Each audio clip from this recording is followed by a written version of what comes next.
Muito boa noite, amigos e amigas do canal Mundo Médico, muito além do consultório.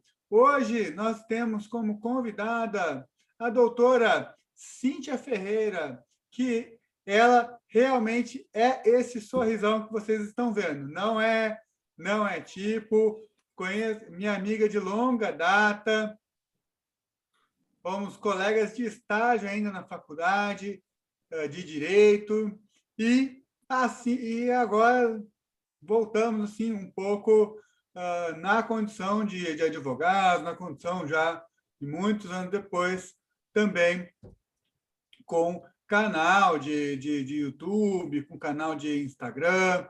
Então, no meu caso, um pouco de medicina, um pouco de direito. No caso dela, é a advocacia de direito do consumidor e de meios alternativos de solução de conflitos. Então, vocês vão ter o privilégio de poder conversar um pouquinho com a doutora Cíntia sobre esse tema tão atual são as relações, são os conflitos de interesses entre operadoras de planos de saúde e as pessoas que contratam os planos. Tá bom? Então, doutora Cíntia, quais que são os principais direitos dos clientes dos planos de saúde, já para dar um start nessa nossa conversa? Então, vamos lá. Primeiro, eu queria agradecer muito o convite. É um prazer estar aqui com vocês. O Paulo é meu grande amigo aí de muitos, muitos anos. Só para vocês terem uma ideia, me formei em 2006 e a gente fez estágio junto. Então, faz bastante tempo mesmo. E aí, se a gente pensar em plano de saúde e pensar nos direitos do consumidor, a gente vai ter que lembrar que vai depender também da contratação do plano. Então, tudo depende de uma análise prévia do contrato. O que está estipulado no seu contrato que o plano oferece. Mas tem um rol de procedimentos aqui da ANS que ela é obrigatória dos planos de saúde. Se eu pegasse todos, é claro, a gente ia fazer uma live só de direitos. Então, eu dei uma enxugada nos que mais acontecem, nos problemas que eu mais vejo no escritório, que os meus clientes trazem aqui. Então, eu fiz o máximo de resumo para vocês conseguirem pegar e a dúvida da maioria, né? Então, eu fiz um scriptzinho, porque são vários. Vou começar com uma listagem. A primeira, negativa de atendimento, né? Os planos de saúde, eles têm, após 24 horas, a obrigatoriedade de atendimento em casos de emergência, né? Essa é a diferença. Às vezes o pessoal confunde o eletivo com a emergência. Então, aconteceu uma emergência, o plano de saúde, em 24 horas, ele tem essa obrigação de prestar o atendimento ao paciente. A segunda é a vaga de internação. A vaga de internação, ainda que o hospital esteja lotado, o plano de saúde, ele tem que achar uma vaga entre aí os colaboradores, entre os hospitais colaboradores dele, para a internação do paciente. Também tem requisitos mínimos de cirurgias que são obrigatórias, exames obrigatórios, né? Procedimentos medicamentosos orais, exame de PET-CT, né, para câncer, que é um exame de alto custo, mas isso também está no rol obrigatório da ANS, então é um direito do paciente, né? O reajuste por idade. O reajuste por idade é uma coisa que também causa bastante problema com os pacientes. Por quê? Os planos de saúde, eles não podem ter um aumento abusivo. E o que seria abusivo? Então, vamos pensar no seguinte, a partir de 2004, o plano de saúde, a partir dos 60 anos, ele não pode ter um valor superior a 6 vezes ao valor da faixa inicial. Se ele for maior que isso, ele está com uma cobrança abusiva, né? Outra coisa que dá muito problema em plano de saúde, exame de alto custo, como eu falei do PET, né? PET-CT, dá muito problema. A partir de 1999, a ANS, ela fixou que hospitais credenciados, eles são obrigatórios à realização dos exames de alto custo. O plano tem que cobrir obrigatoriamente. Não existe, a gente não vai cobrir esse exame. Isso não existe mais. O aposentado e o demitido. O trabalhador, quando é aposentado e demitido, ele fica na dúvida, e aí, eu tenho direito ao plano de saúde da empresa ou não? Você tem, desde que você arque com a integralidade dos valores. Porque, às vezes, quando está trabalhando, o trabalhador está com um percentual de pagamento menor e a empresa dá um aporte suplementar. Se ele for demitido sem justa causa, ou se ele for aposentado, ele pode continuar o plano, mas aí ele vai ter que pagar integralmente por aquele plano. Um outro, esse aconteceu comigo. Recusa no atendimento por atraso da mensalidade. A minha mensalidade, muita gente tem débito automático, o banco teve um problema, não debitou, e aí o plano corta o atendimento. Mas isso não pode acontecer. O plano só de uma parcela, né, com atraso de uma parcela, o plano ele só pode cortar o atendimento com 60 dias de atraso num prazo de 12 meses. Esses 60 dias, eles não precisam ser consecutivos, né? Então, não é 60 dias consecutivos, mas ao longo do período de 12 meses, se você foi somando um atraso que dão 60 dias, aí o plano, ele realmente pode recusar o atendimento.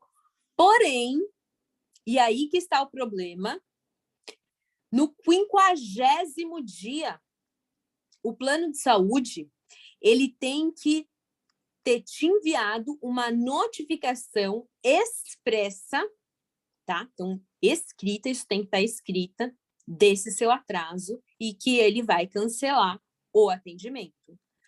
Aí, dessa forma, ele pode cancelar, senão a recusa ao atendimento ela é inválida. As cirurgias reparadoras, que é um problema que muitos pacientes têm. Mas o plano não cobre plástica. Depende.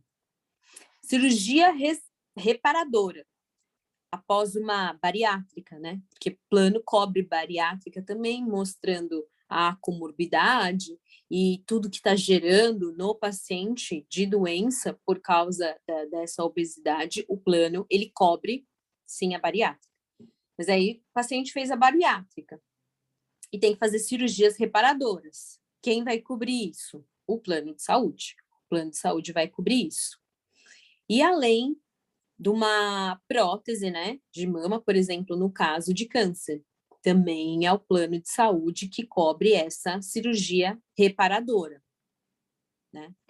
Acompanhante é uma coisa que as pessoas perguntam muito e muitos planos se recusam a pagar a estadia do acompanhante. Porém, a estadia do acompanhante, se for menor de 18 anos, onde é obrigatório o acompanhante, aí o plano fica também responsável pelo acompanhante. Então, eu tentei enxugar ao máximo essas questões que, assim, só que eu lembro de cabeça tem uns 30. Então, se a gente fosse explanar, ia ficar só nisso. Eu precisava de uma live só para isso. Esses são os de maior incidência, o que mais acontece no direito e no escritório as reclamações são essas daqui. Perfeito. Aí a segunda pergunta seria exatamente quais são as principais reclamações. Se você pudesse elencar para a gente top 1, top 2, top 3 de reclamações dos clientes em relação aos planos de saúde.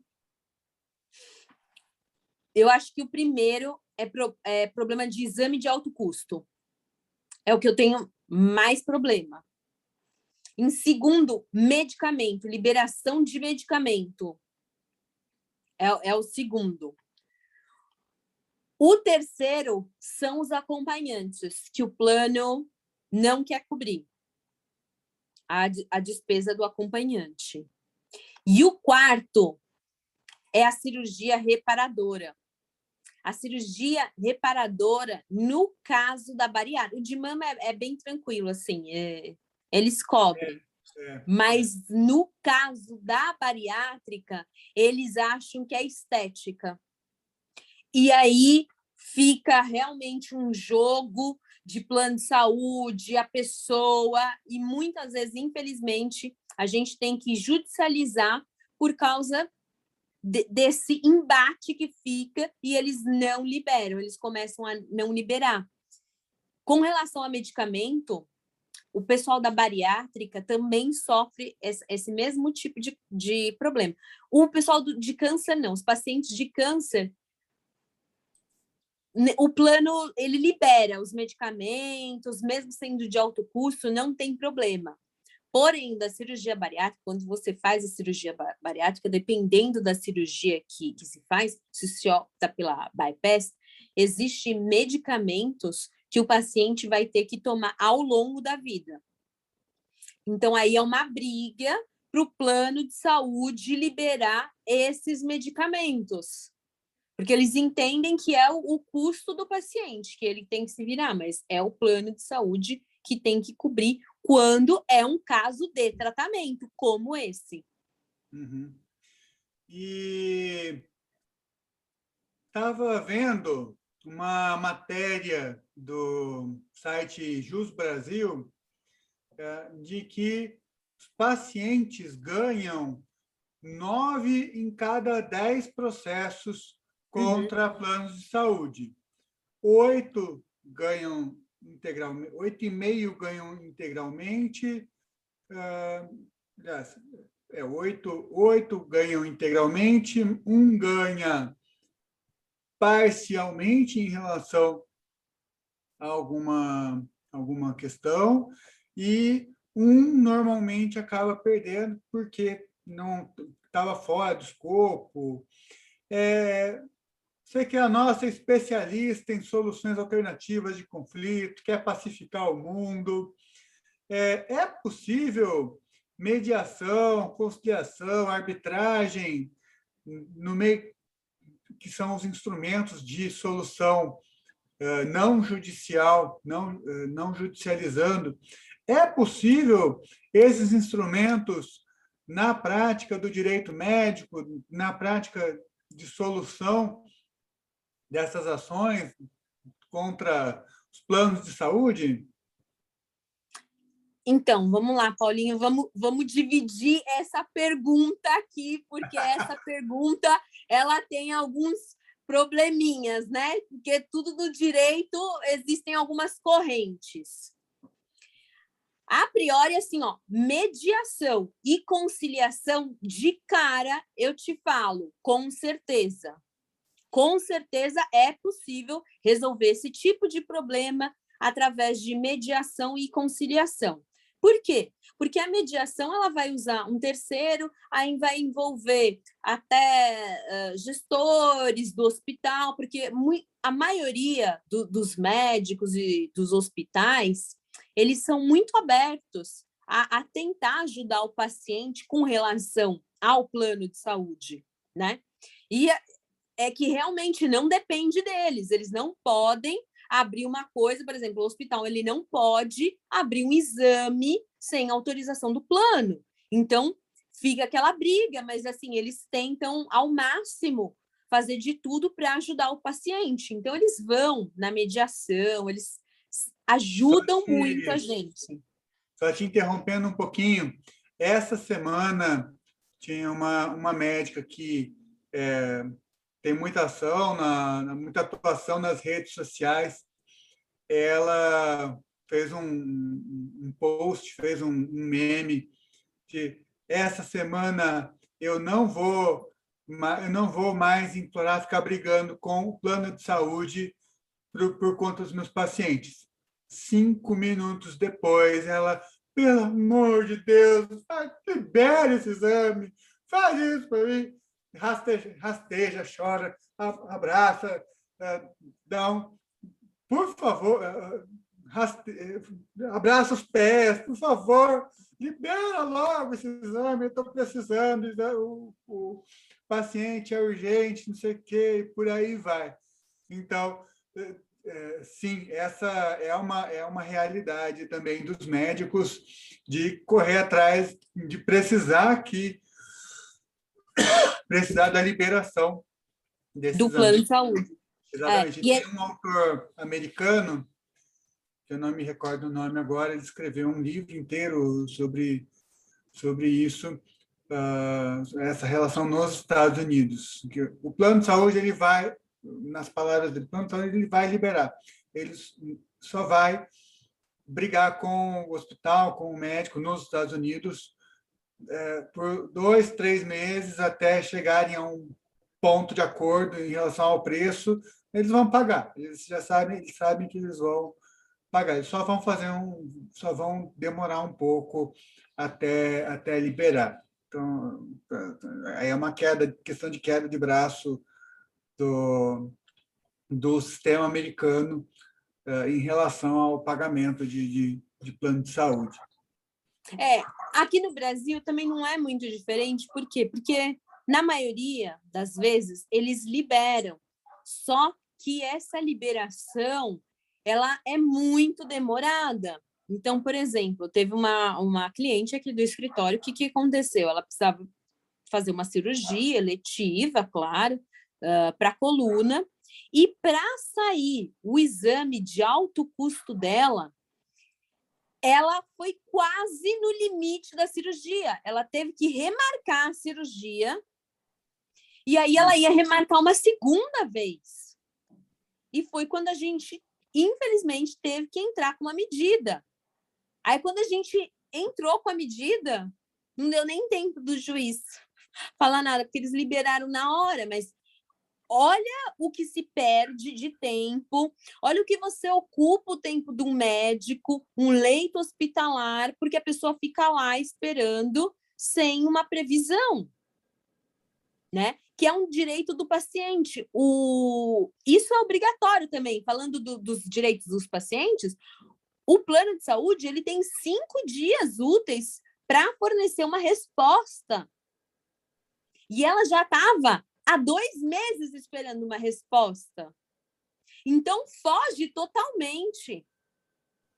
E os médicos tentando ajudar, o hospital tentando ajudar, mas realmente fugia ali do controle deles, eles dependiam do plano de saúde. Então, foi uma briga à toa. Eu sempre falo, foi uma briga à toa. A gente entrou no judiciário para nada, porque aí quando a gente mostrou que a gente entrou com a ação, pronto, eles liberaram. Mas não precisa chegar até aí.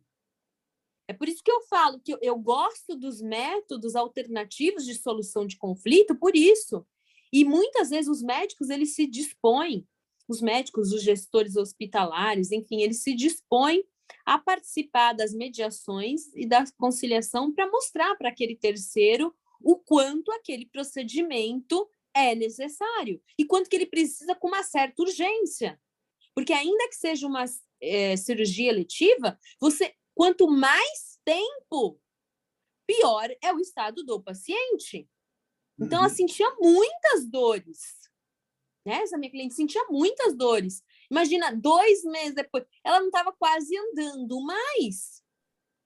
Então, olha o desgaste desnecessário gerado por uma recusa indevida de plano de saúde. Isso é absurdo. Né? Então, por isso que a gente entende que assim, a conciliação e a mediação não têm o que falar.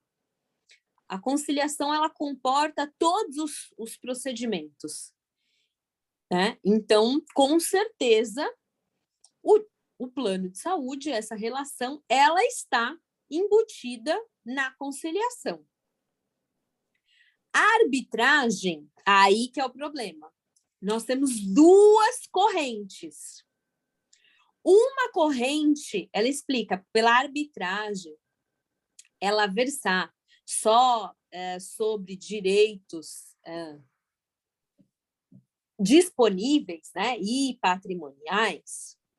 Quando fosse uma questão não de plano de saúde, mas de erro médico, aí não entraria no rol da arbitragem, porque é um direito intransponível.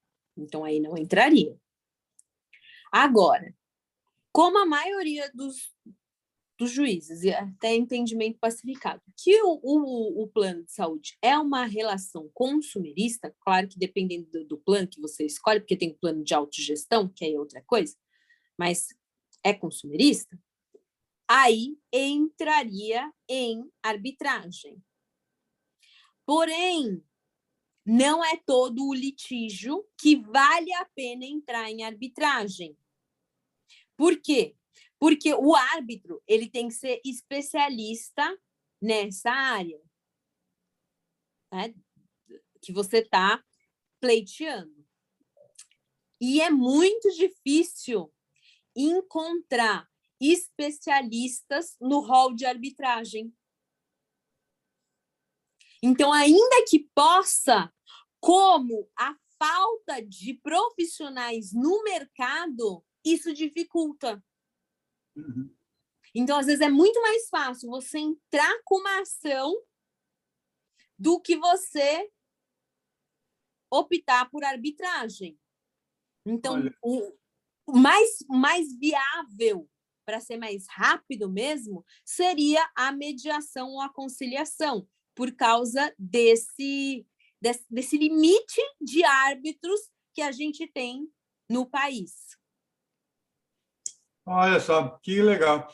Eu estava vendo, eu não sei em que ponto que está atualmente, mas o CNJ não é exatamente arbitragem, era uma parceria com alguns grandes hospitais para fornecer pareceres para o judiciário em casos de alta complexidade, remédio experimental, Uhum.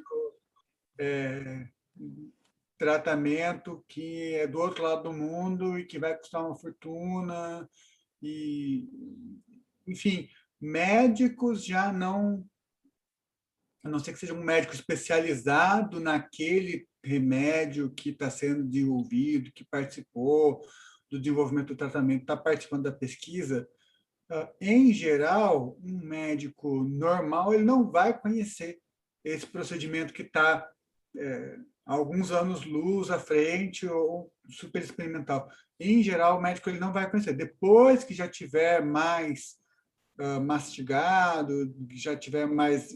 Demora até incorporar na prática médica. Mesmo de um especialista, o especialista ele vai demorar um pouquinho, vai esperar um pouco, vai ver as experiências com aquele tratamento, com aquela prótese, com aquele aparelho. Ele vai esperar a poeira baixar um pouquinho antes de começar a usar também ou começar a implementar. Ele vai procurar se cercar um pouco dessa experiência. Então, sim, dependendo da situação, vai ser extremamente difícil você ter algum profissional habilitado para lidar com essa situação. Ainda mais médico que tem uma carga horária muito grande, não é tão simples. Exatamente, então não é tão fácil, não é tão fácil. A outra corrente, claro que ela defende que cabe a arbitragem, as duas correntes têm grandes juristas defendendo, eu particularmente, eu defendo a segunda corrente, né? Eu acho que realmente cabe. Só que o problema da arbitragem é esse, é a falta, às vezes, de praticidade, porque você não vai ter um profissional desse gabarito disponível para te dar um parecer de um árbitro. E a gente sabe, às vezes uma sessão arbitral, ela vai demorar um dia inteiro. Às vezes ela vai começar num dia, só vai terminar no outro. Então, as coisas se complicam, né? Essa falta de profissional, até o próprio acesso à educação já limita. Aí você tem um profissional especialista do especialista. Então fica uma coisa muito difícil, né? E isso, o que eu falei, tem muito a ver com o que você está falando. Quer dizer, então é manso e pacífico que, com relação à mediação e à conciliação, é claro que cabe nesses casos de direito de plano. Porque aí o juiz ele já está até formulando mais provas para gabaritar um conciliador e um mediador para ajudar as pessoas com relação a esse aspecto. Imagina, você vai numa conciliação ali, no fórum, o profissional ele pode consultar esses pareceres e ali mesmo ele já mostra, olha, então, vocês estão vendo aqui? Isso daqui não vai dar certo. O especialista já falou que esse paciente precisa desse exame, mesmo que seja, ele tem que atravessar o mundo e tem que fazer. É isso. Essa é a política. Os planos de saúde, eles se esquecem do risco do negócio. Eles se esquecem, não, se fazem esquecer, né? Claro que eles não se esquecem, mas eles se fazem esquecer do risco do negócio.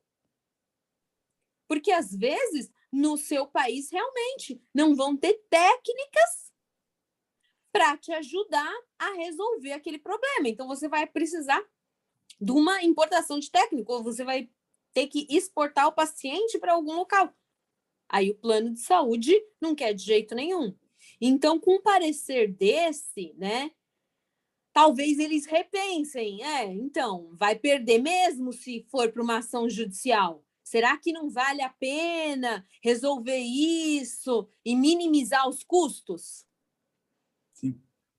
Porque é isso, a composição alternativa, ela é isso. Ela é você entender que, além de ter uma solução célere para o assunto, você vai minimizar o seu custo. Imagina, você vai pagar um advogado, vai pagar toda a condenação e, no final, você vai ter que mandar aquele paciente. Não vai ter jeito. Então, é muito mais fácil. É muito mais fácil. Eu tinha um colega numa pós-graduação que eu fiz, que ele era chefe de jurídico de plano de saúde. Não me lembro qual, não faz tempo, mas era exatamente esse cálculo. Quando você está em empresa grande, em empresa pequena, e tem as coisas... empresa pequena, o dono da empresa ele sabe quais ações que ele tem, quais ações de qual ex-funcionário, de qual cliente, quanto que é, em que fase que está. Uhum. Ele sabe porque são relativamente poucas, é aquela ação que tira um pouco o sono dele, faz ele passar um pouco de raiva. Em empresas muito grandes, né, muito grandes mesmo, os passivos judiciais são também monstruosos. Então, eu me recordo de um jurídico que, por onde eu passei, de banco, que a estimativa do passivo judicial era na casa dos bilhões de reais, né? Uhum. E ninguém conseguia fechar um número 100%, porque tinha muita complexidade e tudo mais, mas se tinha as estimativas. E plano de saúde também. Você tem centenas de processos acontecendo ao mesmo tempo, se torna um grande número, um grande volume de processos. E toda vez que você tem um volume, você tem um processo 1.000, 2.000, 3.000, 10.000, 5.000, 50.000 reais, a empresa ela tem que fazer a provisão de valor para o eventual pagamento, de acordo com a estimativa de quando que vai pagar, quanto que vai pagar daquele processo. Então, é um valor que a própria empresa não pode usar, não pode investir, não pode fazer outras coisas. E todo o custo também do próprio processo, do advogado, do escritório, por aí vai, de custo de recurso, e por aí vai. Então, ele mesmo, a própria empresa, plano de saúde, mandava, não, está muito alto esse valor que a gente está, que eles faziam os cálculos, vamos baixar esse valor que a gente tem que deixar guardado, vamos fazer conciliação. E aí fazia as campanhas, conciliava um monte de gente, despachava e dava uma caída do valor, e a empresa podia se planejar, podia seguir a vida. A própria empresa tinha que seguir, podia seguir a vida com mais dinheiro disponibilizado. Sai mais barato. É melhor resolver. O problema é melhor. Quanto mais rápido resolver, é melhor.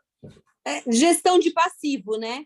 Você tem que pensar isso. Qualquer empresa tem que pensar isso. Como eu vou gerir o meu passivo, né? Em direito bancário, o passivo... Eu trabalhei muito em direito bancário, então, direito bancário, eles jogam o passivo que eles ficam trabalhando com o dinheiro, mas eles sabem que eles vão pagar, e até lá o dinheiro já rendeu o suficiente para pagar o próprio passivo, né? Em plano de saúde, eles fazem mais ou menos essa conta, quanto vai ser uma condenação e se vale a pena entrar num acordo ou não, e aí eles liberam, porque eles entendem que não vai ter jeito, né? Então, eu acho que um parecer como esse, ele impediria essa judicialização em massa dos planos de saúde. Ele vai frear muita coisa, porque é o que você falou, a empresa vai entender, eu preciso gerenciar esse meu passivo, eu preciso ter dinheiro, eu preciso lucrar, eu não posso ficar com esse dinheiro parado sabendo que eu vou ser condenado. Então, vamos minimizar esses efeitos. Perfeito. Quando uma vez um chefe de jurídico de uma empresa muito grande, numa palestra com alguns gestores e representantes de filiais da empresa, ele falou: pelo amor de Deus, para de fazer economia besta. Que vocês ganham isso aqui no produto, e aí vocês perdem isso aqui depois na ação judicial, na condenação dos danos morais. E, de fato, é a questão também de empresa grande, que o gerente, o gestor da unidade, ele precisa apresentar o resultado imediato. Então, a venda imediata, ele vendeu, vamos dizer que fosse um mercadinho, uma rede de supermercado. Ele vendeu a latinha de Coca-Cola, seja lá o que for, aquilo lá já é resultado. Só que se ele vendeu errado, vendeu mal, vendeu fora da validade, a pessoa passou mal, depois, aquela latinha de Coca-Cola vai virar 50 latinhas de indenização, de problema depois. Então, venda mal feita ou procedimento administrativo mal feito, não tanto pensado assim, de forma muito imediata, esse paciente não vai arrebentar com o meu resultado desse trimestre, porque eu tenho que apresentar o resultado. Se você apresentar um resultado agora, que daqui a pouco vai virar 30 vezes um prejuízo, só porque vai ser daqui a 6 meses, ou daqui a 1 ano, ou daqui a 10 anos, é um prejuízo para a empresa, não é uma ação, não é uma ação inteligente. Não é uma ação inteligente. E os planos de saúde, acho, pelo que eu estou vendo, que estão começando a entender isso. né? A maioria dos grandes planos, das grandes empresas, está começando a entender isso. Então, as coisas têm melhorado nesse setor, sim. Essa área, ela foi pior. Ela é ruim, mas ela foi muito pior no passado. Perfeito. Então, última questão para a gente encerrar aqui a nossa live. O CDC, Código de Defesa do Consumidor, é aplicável? Aí vamos lá, vamos dividir em duas partes também. Porque advogada tudo depende. E realmente depende do plano que você contratou, né? A primeira parte dessa resposta, ela tem muito a ver com a súmula 608 do STJ, que ela foi ditada em 2019. Eu até trouxe ela aqui na íntegra, coloquei, porque senão eu ia esquecer o termo, e é muito fácil, eu vou ler para você, olha como é fácil. Em contrato de plano de saúde com entidades diferenciadas daquela de autogestão, a relação existente entre as partes é eminentemente consumerista, aplicando-se, portanto, os direitos básicos do consumidor. Então, está pacificado esse tema. Houve um tempo que ficava-se nessa briga. E aí, CDC aplica, não aplica? Né? A maioria da jurisprudência aplicava, mas agora ficou pacificado com a súmula 608. Porém, ele dá uma ressalva aqui, salvo em planos de autogestão. Aí, em planos de autogestão, como ficou a questão? Então, aí eu trago uma notícia de 11 de setembro de 2020. Depois de uma vasta discussão assim no Supremo, eles falaram que em casos de plano de autogestão, esses planos não se submetem ao CDC. Porque a autogestão, a empresa, ela não tem o lucro, então são princípios de solidariedade. Então, não entraria a relação consumerista. Agora, plano de adesão, que é outro tipo de plano corporativo normal, aí sim se aplica o CDC. Então, tudo vai depender do plano contratado. Perfeito. Eu estava para fazer as lives, tudo mais, dei uma pesquisada, vi que até um tempo atrás tinha discussão ainda, e as pessoas, quando se vai para direito e se propõe a estudar de verdade, a gente aprende algumas coisas, né? Tipo, mas não é tudo que entra no Código de Defesa do Consumidor? Depende. Alguns autores mais militantes e voltados para o direito do consumidor vão tentar colocar tudo quanto é tudo. A pergunta aplica no CDC e tal, tudo, aplica tudo.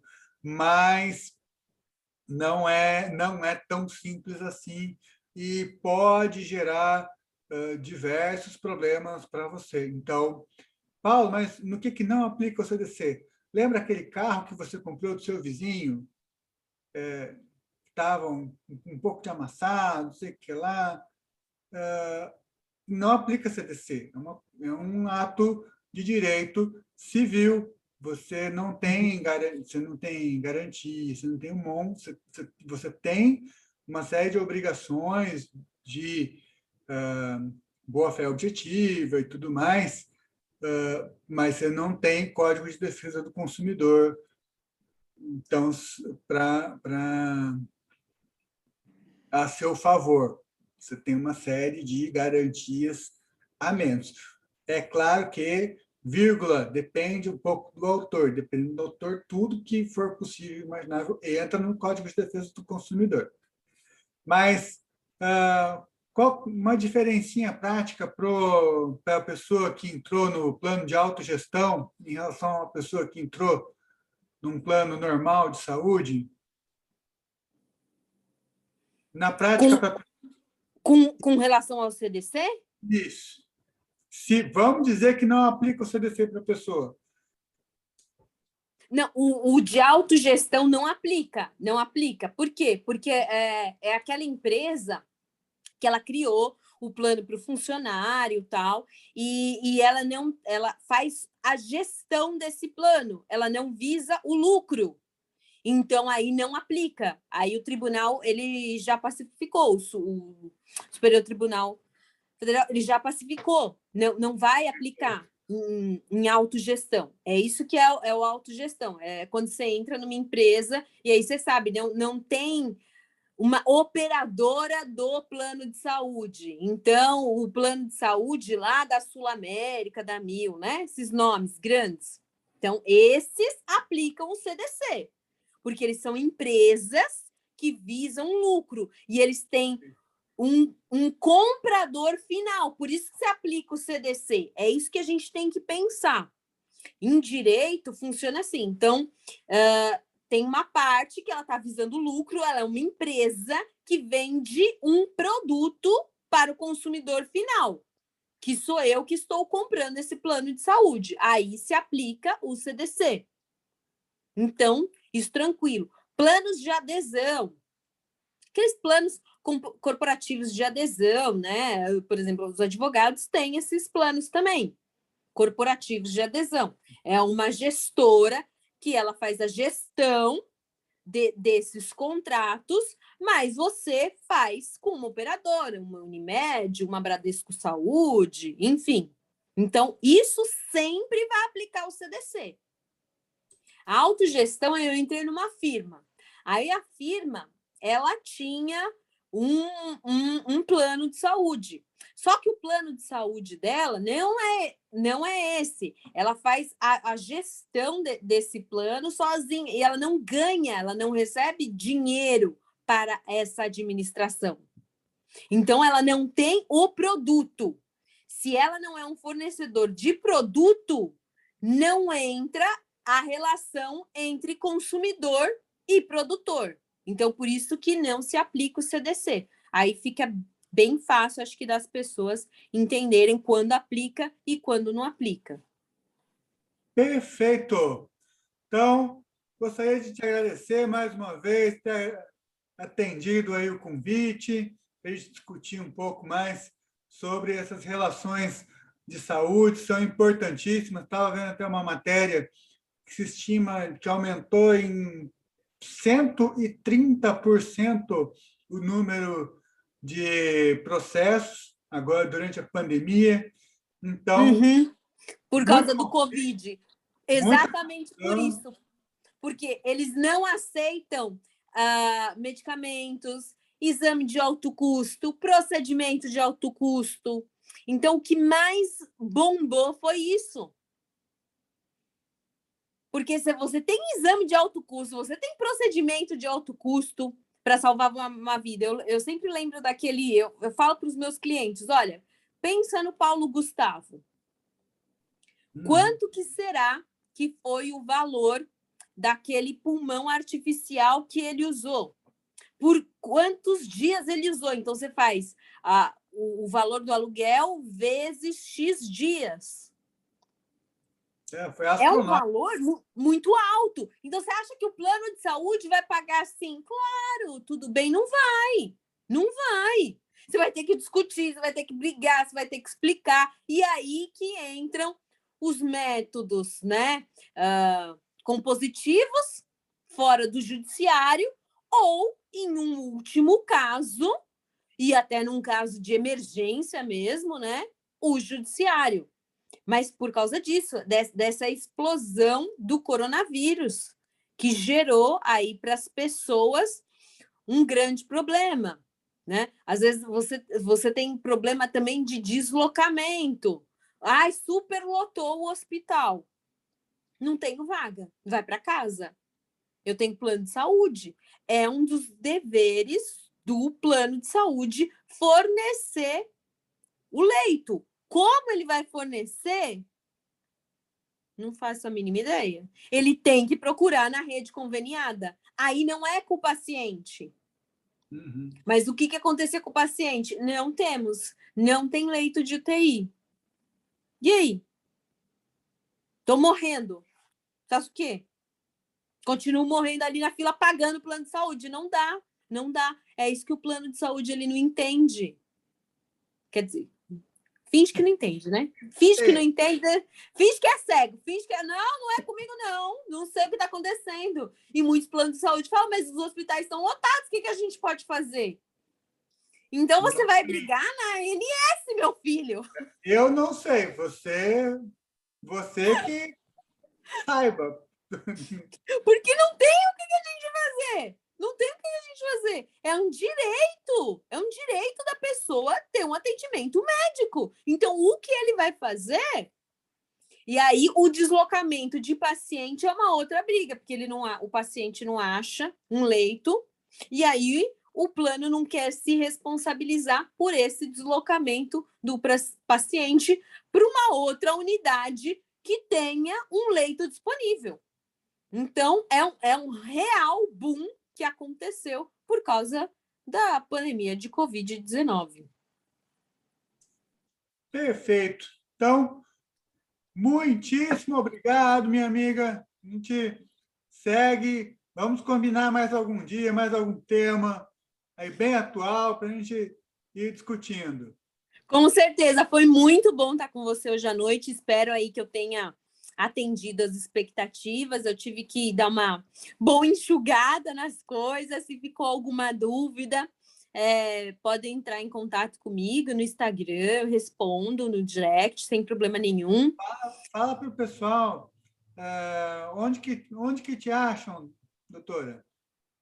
É doutora.Cíntia Ferreira. Esse é o do Instagram. Então, é só me adicionar. E aí pode tirar qualquer dúvida no direct, sem problema nenhum, porque eu tive que, assim, resumir ao máximo. TH, é uma Cíntia assim. É Cíntia CYNTHIA. Mas a gente vai distribuir nos grupos, no meu caso, principalmente Facebook, mas Instagram também, a gente marca lá também. Tá bom? Mas fiquem de olho na doutora Cíntia, que ela traz muitas lives, gente de altíssimo nível, por lá também no Instagram dela. Tá bom? Gente, muitíssimo obrigado. Até mais. Tchau, obrigado. E vamos resolver o problema. Vamos resolver. O negócio tá bom?